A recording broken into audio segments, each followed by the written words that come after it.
Welcome back to the Arise interview, where we speak to the newsmakers as well as ordinary people doing extraordinary things around the world and featuring the voices at the heart of the stories. I'm Charles Aniagolu.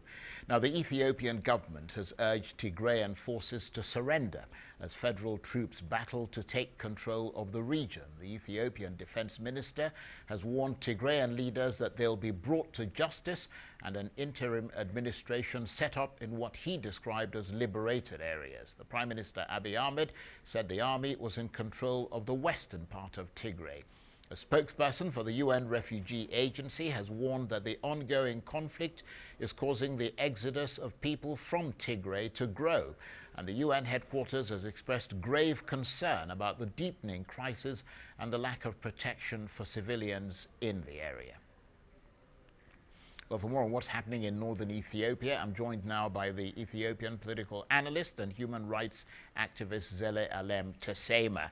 Good to see you, Zelealem. Thank you very much indeed for coming in. And we heard sort of earlier the regional government in Tigray giving orders to its people for them to totally mobilize. I'm wondering what that call means. I mean, because the language sounds very uncompromising indeed.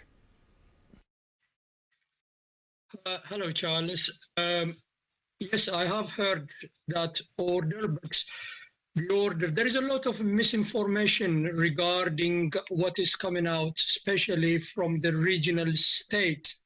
And for that matter, I wouldn't even call it a state. At the moment, they are bunkered in the capital, Mekelle, and they have been saying things to the world which are, well, for some of them are outright lies, and some of them are really sort of misrepresentations of what their position is. So the order that they have given to their armed forces or security forces or special forces, they call, they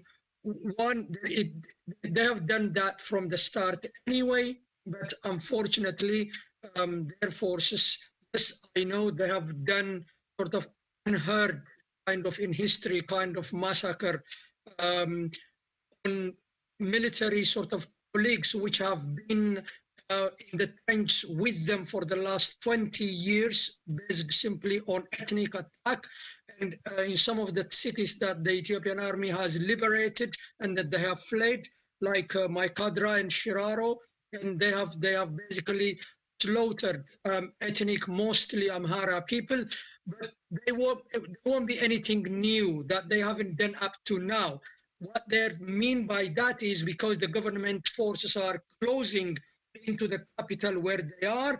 There, I understand, about sort of 15 or 17 miles outside Adwa, and then it would be the next stop would be Mekelle, the capital. They're trying to make the people resist. But unfortunately, what they didn't realize is, one, the back of their horrific security forces have been broken, and the people of Tigray, as in innocent people and civilians, are not with them. So it won't materialize. Unfortunately, yes, it might lead sort of civilian casualties, which I understand the government of Ethiopia or the federal forces are taking every due care to minimize collateral damage. Unfortunately, well, law and order will have to be restored. I mean, imagine a regional state of the Northern Delta region, okay, taking all the security and military forces of the country and attacking sort of the people who live there or any other sort of causing a mutiny. So it will have to be brought under control. So the country is above everything. The law and order is the primary duty of any government. Restore that. So it has to be restored. That's my view. Right. Well, I mean, obviously, you said the government is trying to avoid collateral damage, but that's going to be possible. And we understand that more than 9,000 people, refugees, have already been displaced, streaming across the border into Sudan. But just give us an idea of the assortment of different armed groups that are in Tigray? Because we understand that within the army there are different wings of the regional army who are fighting against the federal government. You've also got other military groups and police groups in Tigray, don't you? Yes, we do. I mean, the main one is the regional army, and you've got the special forces, and they have got within that there is the militia as well. And within the special forces, there are special commandos who basically are sort of set up for the protection of the oligarchs who are in power and who have pilfered the region and the country. But regardless, this is something that they really, in my view, they have shot in the foot and miscalculated. Okay, you know, they have tried to basically take lots of arms and armaments from the federal garrison and trying to help them to combat this or resist. But unfortunately, they have totally miscalculated this, and I think they are paying the price. But sadly, I mean, civilians would be caught in this. And in my view, the civilian damage, more of the civilian damage is a damage caused by their own forces in very, very barbaric and unheard way. Hundreds and thousands of people who are ethnic minorities within that region have been slaughtered in a very barbaric way. And that's the sad situation. But on the other side, on the government side, with the federal forces are forces which are standing for upholding the law and order, for the national unity and the national flag. Yeah, they are in the cities or in the towns that they have liberated. People, well, the footage that I have seen are people are coming out with welcoming sort of kind of appearances, and the forces are making sure that civilians are protected and provisions are sort of started flowing in those regions.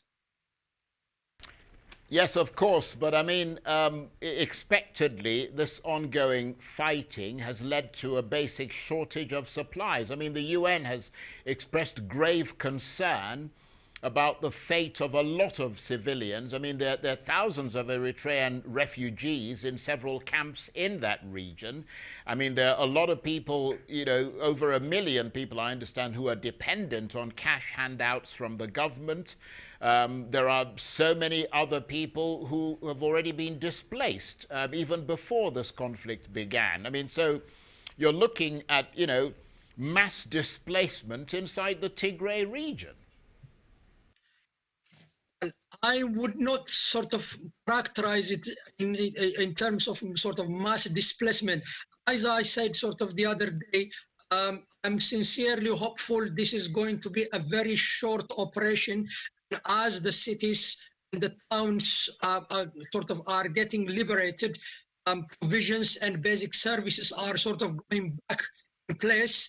And well, most of the services are, the budgets are already there, and other procurements are coming from the mainland of Ethiopia, which I understand that as long as the routes are open, they will be flowing and there would be replenished, be it sort of by air or on land. In terms of the refugees, which are in Tigray, the Eritrean refugees, I understand that the government, I have read some briefs where they are saying that they are doing everything in terms of protecting those and the places where they are slightly sort of outside, so the confrontation or the flashpoint zones. Well, I mean, obviously the government is going to say that they're doing everything to protect the people, but you're fighting a war, and when you're lobbing sort of shells and so on, some distance away, you don't know which houses it's hitting. But of course, Tigray is a region that's been used to conflict, isn't it? I mean, in the 1990s, they were fighting against the government of the, dictatorial ruler Mengistu Haile Mariam. So this is not the first time they've fought against a leader in sort of a central government leader in Addis Ababa, and it's not going to be a walkover, is it? Well, you're right. That's a region, sadly, which has entertained sort of a number of wars. Well, the first one being to overthrow the military regime of Mengistu Haile Mariam, and then after that, the Ethiopia-Tigray war. But the main difference between the war against the military regime of Mengistu Haile Mariam was the whole country was fed up and welcoming anybody who has picked up arms, and they walked through not just the Tigray region, the Amhara region. People have basically given them all the supplies and arms and supports because they were fed up with the military regime, which has basically subjugated the whole of the Ethiopian population for about 17 or 18 years. But times are different now. It's exactly the tables have been turned.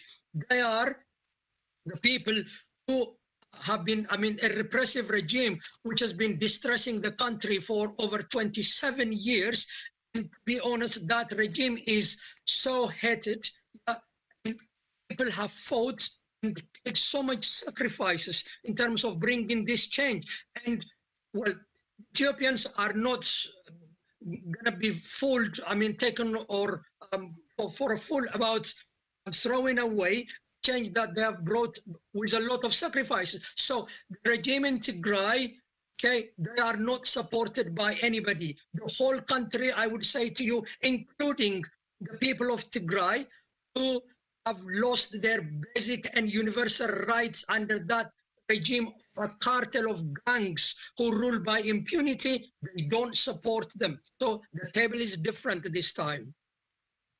So basically, you're saying that we should not call this a civil war because it is not a war that's being fought across the country, even though a civil war is essentially when one part of the country, is being sort of attacked by either the central government or another part of the country. But, it sounds, from what I'm hearing, Zelealem, that like both sides are digging in at the moment and taking very tough positions. You've got the Tigrayans calling on their people to mobilize. You've got the federal government saying they will not stop until they've crushed the leadership there.